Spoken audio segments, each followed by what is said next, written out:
Hey guys, Team Fell here with a deck list of my blue-white control. I just want to say this is the last time you'll be seeing Ojama Yellow in a video. As you can see, it's in a hard case because this is going off to my very good friend from Yugi Tubing for the last year. That's OG King 13, so he's wicked excited to get this, and hopefully he gets there ASAP. And yeah, that will be getting replaced by another card that I'll be showing in my videos all the time, and that's the Mountain Yeti. The reason for this is because the Mountain Yeti makes no sense. His art is ridiculous, and there's an inside joke that we have going with the Yeti, so it's hilarious. Okay, I know it's not as good as Ojama Yellow, but whatever. Okay, so like I said, this is my blue-white control. I'm going to explain why I have specific cards in here and whatnot, like usual. So to start off, we have the 4 Jace the Mind Sculptors, and the reason why there's 4 Jace the Mind Sculptors in here instead of 3 like most people would tell me to run is because I feel like 4 is more consistent, and this card is ridiculous. It's really never a dead draw. Most people try to kill it, so why am I going to side it in when if I have 4 in my deck, I won't have to side it in? So I think this card is really good, and you can get pretty much total lockdown with this deck using Jace, so it's good to have him. We have 1 Jace Beleren just for the -1 draw power, then kill him. We have a Venser. Venser is used for the total lockdown. If you can get him, Jace, and a couple other cards that I'll show you after out, pretty much you win. Depending on what deck you're facing. Then we have 3 Baneslayers. She's, as everybody who plays Magic knows, flying, first strike, lifelink, protection from dragons, and protection from demons.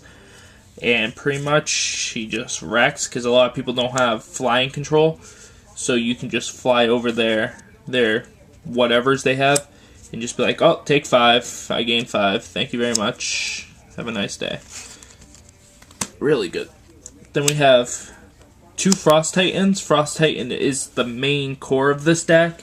What it does is, when it comes into play, you get to tap one of your opponent's permanents, and it stays tapped until their next turn. So you play them, they can't untap during their next turn, then, yeah. And then when he attacks, he also does the same thing, so you can lock down a permanent when he comes out, and then attack for a permanent. If you have Venser, remove him. Comes back into play on tap, so he can block, and you get to tap down another target permanent. So, he's really, really good. Kind of hard not to want to use him. Then we have a Sun Titan. When Sun Titan comes into play or attacks, you get to put a card with convert mana cost 3 or less from your graveyard into play.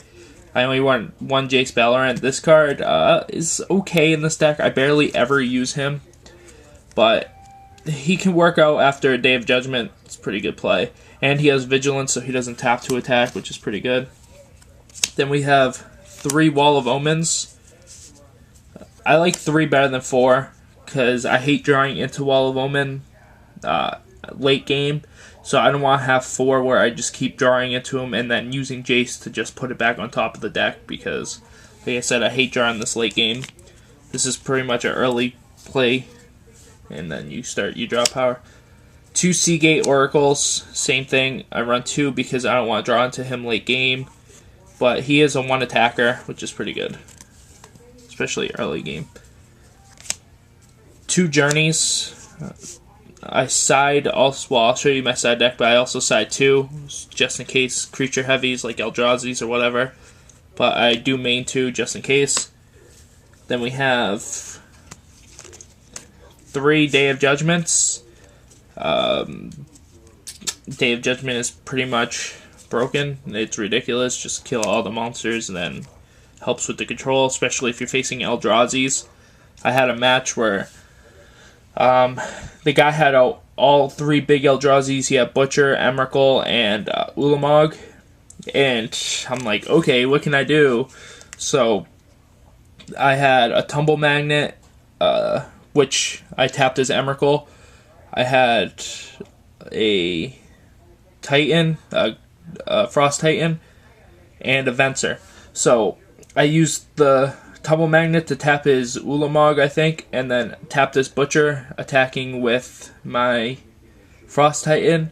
Then I used Venser to remove Frost Titan, Day of Judgment, all his cards get shuffled back in. Then it was pretty much game at that point, because then I used Jace. He had, what's it called, Tree Speaker. I kept that on top of the deck because he was going to lose. I played another Frost Titan, tapping down his what's it called? The one that gets to search out Eldrazi's. I can't think of the name right now for some reason. Ugin. Eye of Ugin. I tapped down his Eye of Ugin. Then the other Frost Titan came into play. I tapped down his Mystifying Maze, and he drew the card and scooped. So, facing all three big Eldrazi's, I still came out victor because of Day of Judgment. Just pretty ridiculous, if you ask me.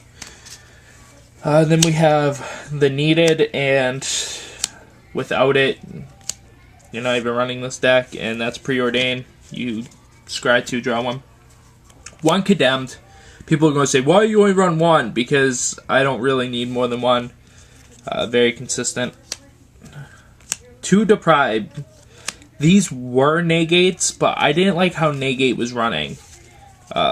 This is better because if they play a Titan, I can always deprive the Titan. If I had negate stuck in my hand, it was like, okay, well, I can't stop that Titan. Go ahead, search your 2 lands.